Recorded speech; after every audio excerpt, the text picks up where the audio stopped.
A new LFM season is upon us, and thankfully we've got a lifeline in week 1 with the Spa 45-minute race. Now the 45-minute races have not been going that well for me in the last season, including some inconsistency and strategic errors. But I was hopeful on a track that I know well, and a track that I've proven some speed at recently in this video, that I would be able to have a good, safe race, produce some results, and try and take my safety rating up and out of the rookie class. But it didn't all go my own way, including an almighty moment and some continued issues in the pit lane. But did my safety rating go up or down? That's the key question, so let's dive in and find out. And here we are in race number 1 at Spa, season 16 of LFM.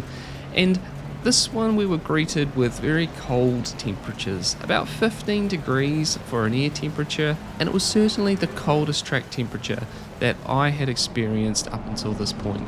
Now I've set a 2-minute 18.7 in qualifying, which is good enough for position number 9, so I was hoping to move forward in this race, knowing that there was a little bit more time in me. But the track temp was certainly going to be a very different scenario, and I wasn't particularly sure how the car was going to handle in that sort of colder temp. Either way, we're green lights and we're up towards El Rouge here, side by side, hoping for a clean start, a little bump with the 2 cars in front, but no carnage in front of me, and I get through there nice and clean as well. We continue side by side down the Kemmel Straight with the Mercedes on the outside there. And then we're going to hit our braking marker and get into Le Combe. Still side by side, still no touches, still no contact. It's been a refreshing start here, considering some of the carnage that rookie class racing brings.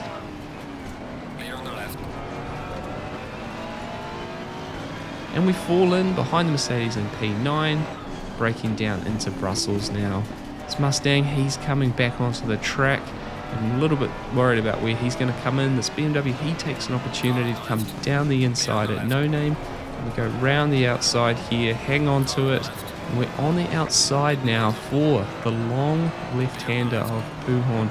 Take a little contact and I lose the rear coming in. And as I slide back onto the racing line, another BMW behind, he's coming down the inside, cleans out the front of the car.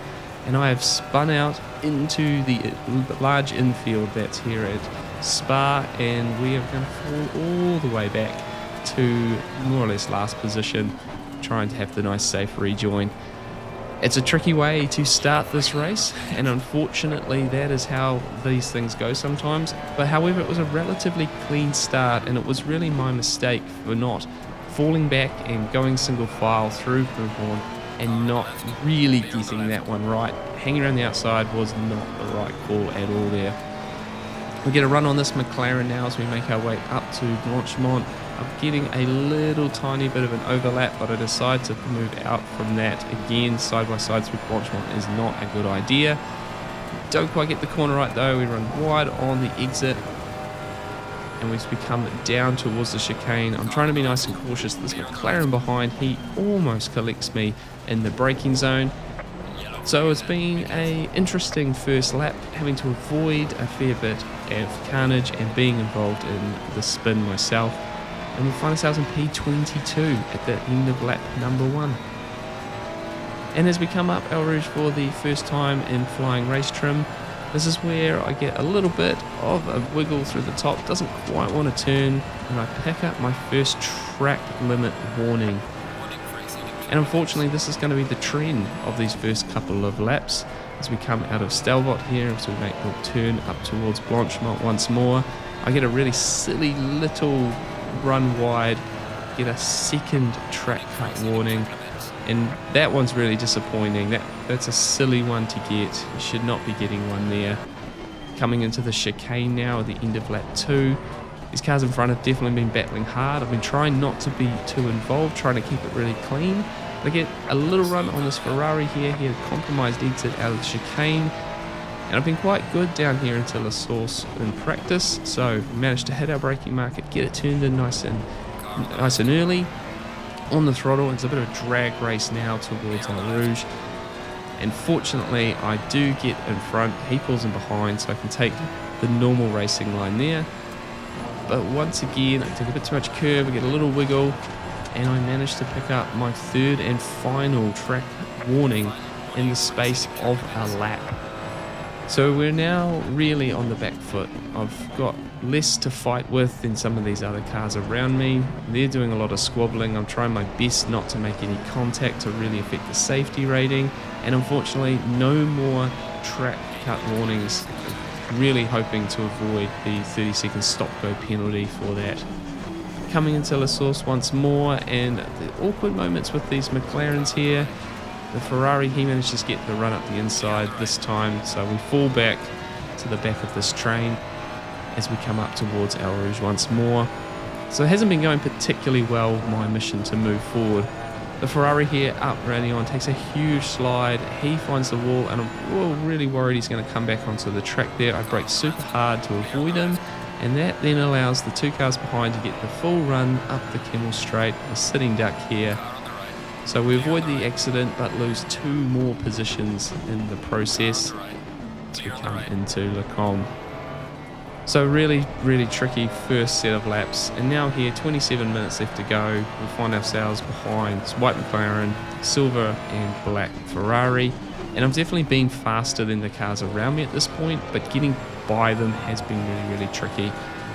As we come down into the chicane here, the Ferrari takes a big dive bomb in the chicane. They make contact, and I think this is a great chance to pit, and the McLaren makes the late decision to do so as well. And here we make, once again, another terrible pit lane error. I'm in second gear as I get down to speed for the pit lane. However, second gear does not engage the pit lane speed limiter, and as I accelerate to get to that 50k an hour, I sail straight by it and find myself picking up a drive-through for speeding in the pit lane. And ACC gives me the lovely opportunity to practice this pit entry all over again, which fortunately this time I do get right. So we're straight away on the back foot once more, and it's going to be a nice little stint here to see if we can't salvage at least a something from this race. I've still got those 3 track warnings. Take this big moment here through the top of Radion, and fortunately that does not result in a track cut warning. But as you can see on the leaderboard here, what I was finding was other cars were not having as much luck with keeping under that 3 track cuts warning. And you can see here P20 and P19 are both serving a 30-second stop-go penalty at this point.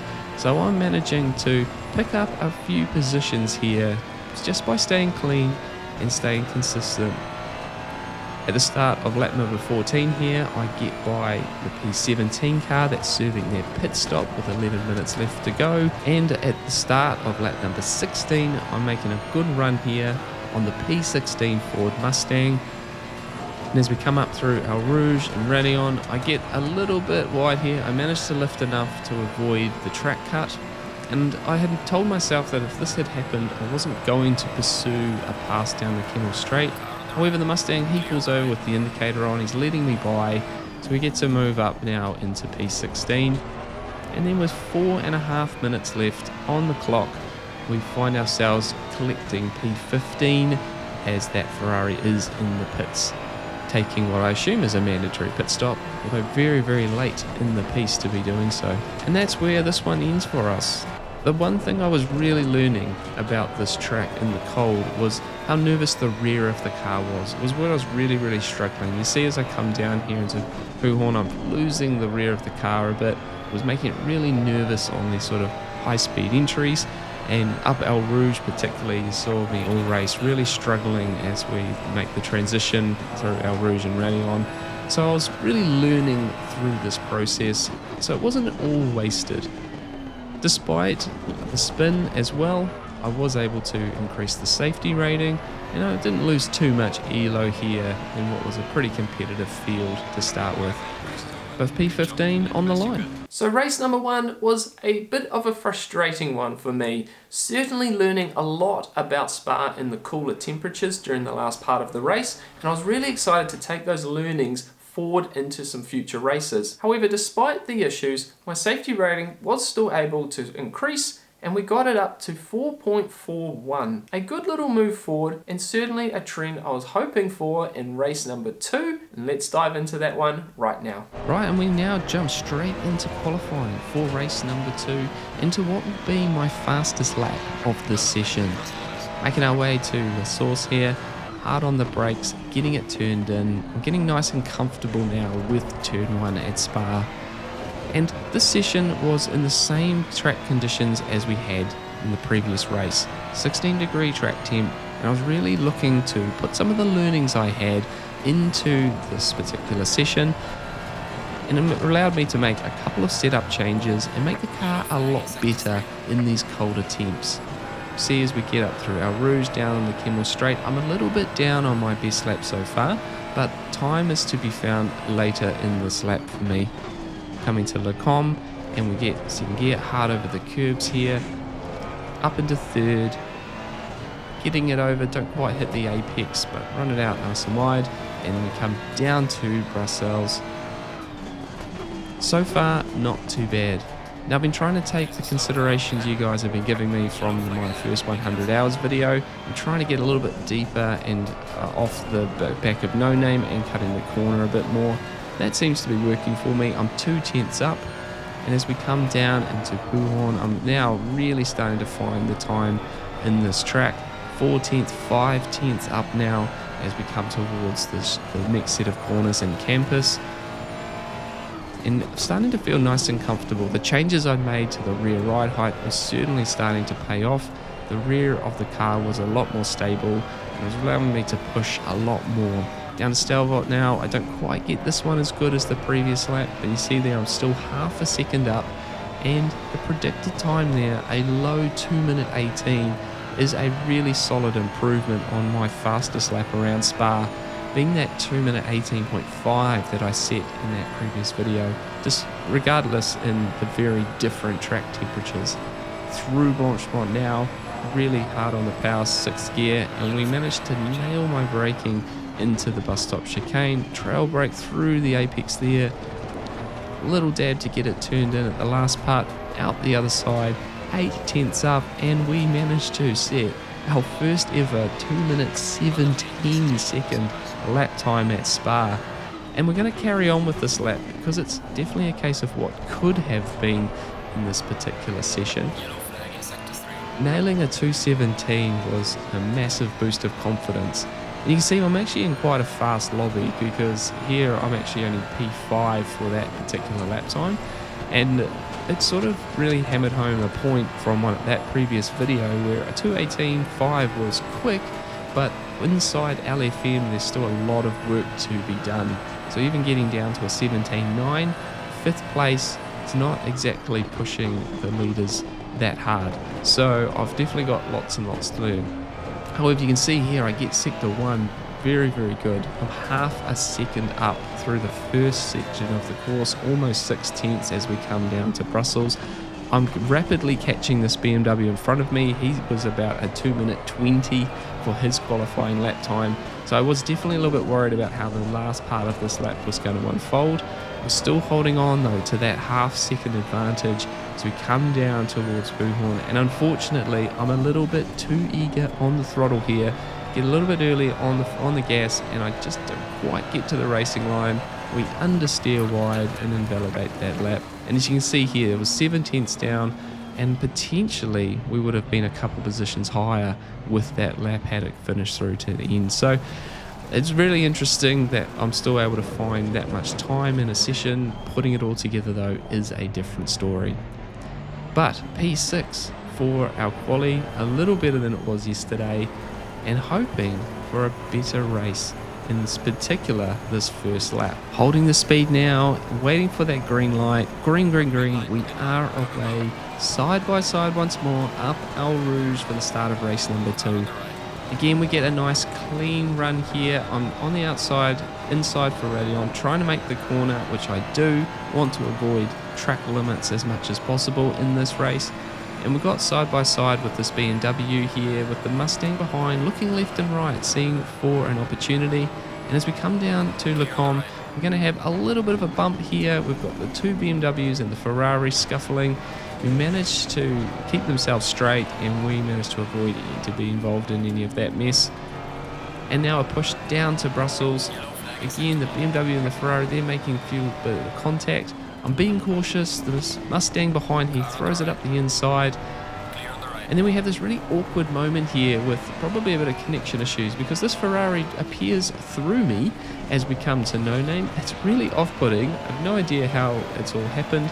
You see in the replay, it's just a case that he's appeared in the track after obviously a disconnect issue or something there. And then the Ferrari, he dives up the inside to Buhorn. I find myself in the same position without the spin this time in race number 2. And fortunately, the rest of the lap here is a little bit more settled with some space in front and some space behind. Into the chicane now at the end of lap number 1. I outbrake myself a little bit here, which fortunately no one was in the way of.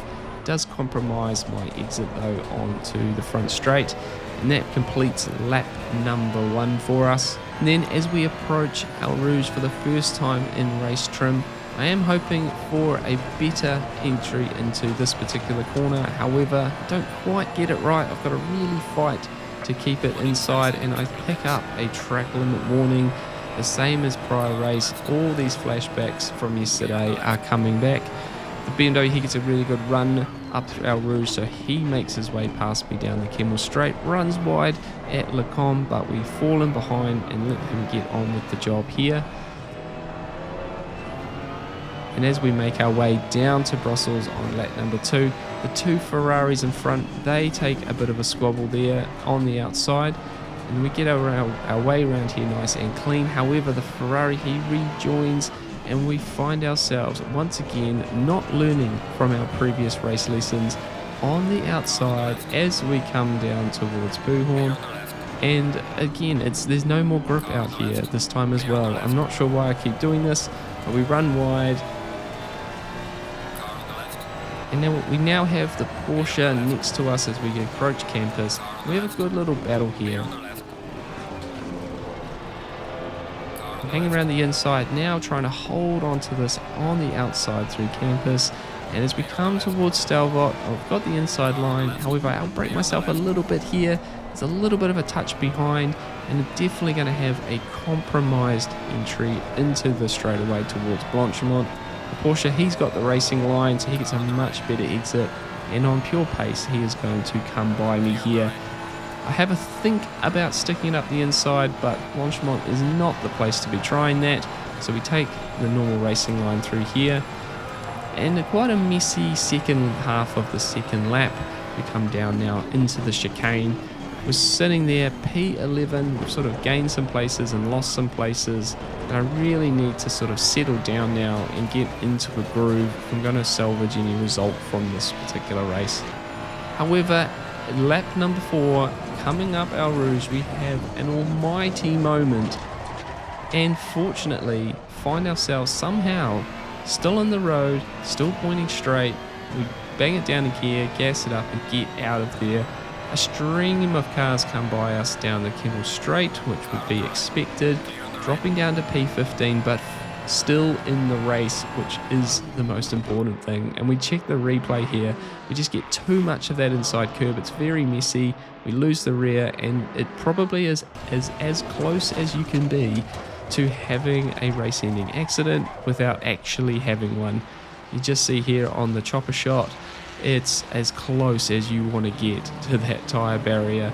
It's a really, really interesting moment, and I know for a fact that if that happens again, it will not end the same way. On the slow-mo there, you probably can't get much closer. So we have to shake that off as we come through El Rouge for the next lap. Mercedes, he gets it wrong that time, so I get a run on him there. It's certainly shaken the confidence a bit, but we are still in the race, and that's the main thing. This Ford, he doesn't get it good through Le Com and spins off into the fence.